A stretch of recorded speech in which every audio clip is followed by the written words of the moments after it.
السلام علیکم ورحمۃ اللہ وبرکاتہ۔ آج کے سبق کو ہم تختی نمبر 20 سے شروع کرنے والے ہیں۔ آج ہم پڑھیں گے تشدید بعد حروف مدہ۔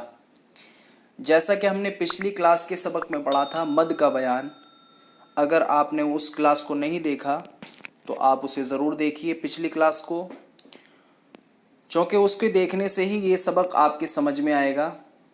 تو چلیے ہم شروع کرتے ہیں۔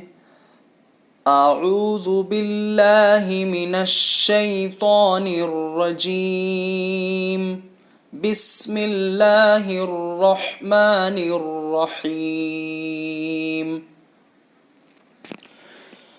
غین یا زبر غی، را لام زیر رل، غیر ال، میم غین زبر مغ، غیر المغ، ضاد واو پیش ذو، غیر المغضوب، با زیر بی، غیر المغضوب، عین زبر ع، لام یا زبر لی، علی، حامیم زیر ہم، علیہم، غیر المغضوب علیہم، واو زبر و، لام ضاد زبر لظ، ولظ، ضاد الف لام مد زبر ضال، لام یا زیر لی، ولضالی۔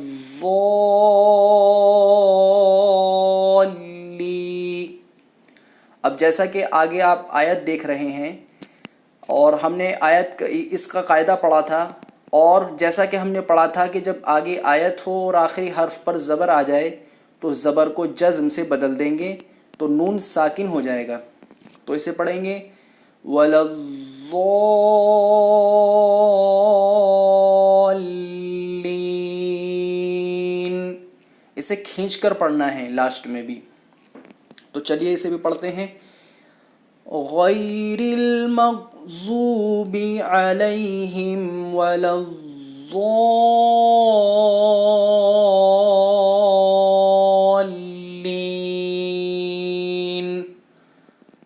واو زبر و، واو زبر و، و جیم زبر جا، وج، دال زبر دا، وجد، کاف زبر کا، ووجدک، ضاد الف لام مد زبر ضال، لام الف دو زبر لن، ضالن،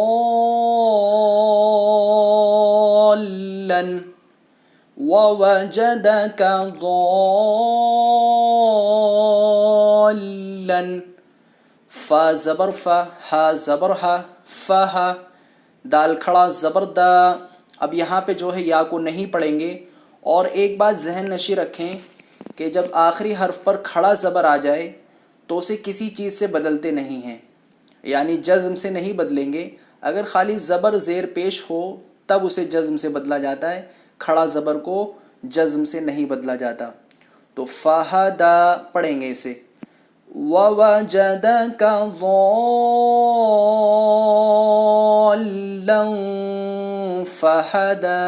اور ایک بات آپ کو دھیان میں رکھنی ہے، جیسا کہ ہم نے اخفا کا قاعدہ پڑھا تھا کہ تنوین یا نون ساکن کے بعد حروف اخفا کے 15 حرفوں میں سے اگر کوئی بھی حرف آتا ہے تب وہاں پر اخفا کا قاعدہ ہوگا، اور اخفا میں گننا بھی ہوتا ہے۔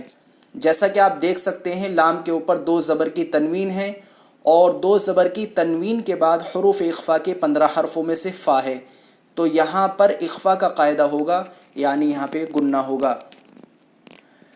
ضَالًّا لَن فَہَدَى، فا زبر فا، حمزہ زیر ای، فئی، ذال الف زبر ذا، فَإِذَا، جیم الف مد زبر جا، حمزہ زبر آ، جاء، تا تو زیر تت، جاءت، تو الف میم مد زبر طام، جاءت الطام، میم زبر ما، طام، تا لام پیش تل، جاء الطامۃ کاف با پیش کب، با میں قلقلہ ہوگا، کب، را کھڑا زبر را، کبرا، فَإِذَا جَاءَتِ الطَّامَّةُ الْكُبْرَى۔ آپ پوری محنت اور لگن اور شوق کے ساتھ اس سبق کو یاد کیجئے اور اچھے طریقے سے اسی طریقے سے آپ پڑھنے کی پوری کوشش کریں۔ تو میں امید کرتا ہوں کہ آج کا سبق بھی آپ کے اچھے طریقے سے سمجھ میں آیا ہوگا اور آپ نے اس کی ایسے ہی مشق کرنی ہے۔ میں اپنے تمام بھائیوں اور بہنوں سے گزارش یہ کروں گا کہ آپ یہ جو سبق دیکھ رہے ہیں آپ اس کو لائک ضرور کیا کریں اور شیئر بھی کر دیا کریں، اس سے بڑا فائدہ ہوگا انشاءاللہ۔ شیئر کرنے سے، ایک شیئر کرنے سے نہ جانے کتنے لوگ پڑھنے والے بنیں گے اور آپ کو بھی اس کا ثواب ملتا رہے گا۔ اور اگر آپ ہمارے چینل پر نئے ہیں تو چینل کو سبسکرائب ضرور کریں۔ السلام علیکم ورحمۃ اللہ وبرکاتہ۔